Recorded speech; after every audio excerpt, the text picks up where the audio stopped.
My mother-in-law booked herself on our honeymoon cruise because she deserves a vacation too. She didn't know I upgraded us and canceled her reservation. My mother-in-law Diane announced at our wedding reception that she'd booked herself on our honeymoon cruise because she needed a vacation after all the stress of planning her son's wedding, even though she didn't plan anything. My husband Brett and I had saved for 2 years for this Alaskan cruise.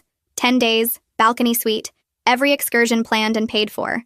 We'd shown Diane the brochure months ago when she asked where we were going. Big mistake. I've always wanted to see Alaska, she'd said then. We smiled and changed the subject.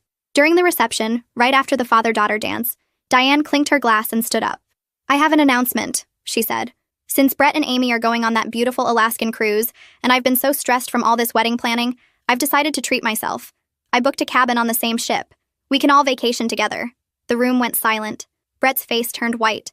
I felt my smile freeze on my face. Mom, it's our honeymoon, Brett said quietly. Oh, I know. Don't worry. I got a different deck. You'll hardly know I'm there, except for dinners and the excursions. I booked all the same ones you did so we could experience them together. She'd called the cruise line, pretended to be me, got our entire itinerary. Glacier tours, whale watching, everything. This is inappropriate, I said. Nonsense. Lots of families vacation together. Plus, someone needs to make sure you two actually see the sights instead of just staying in your cabin the whole time. She winked at the crowd. Brett's father tried to intervene. Diane, let the kids have their trip. I am. I'm just taking my own trip at the same time. On the same boat. It's a big ship. The next 2 weeks were a nightmare of Diane texting constantly about her packing, her excitement, her plans for family dinners every night. Brett tried talking to her. She cried about how he was abandoning her, how she'd been so lonely since the divorce 5 years ago, how this was her chance to finally have a vacation. I spent my whole life taking care of you, she told him. Now you begrudge me one little trip? One little trip. On our honeymoon. The night before we left, she called to confirm we were all on the same shuttle to the port. I figured we'd save money sharing, she said. Plus, we can sit together on the plane.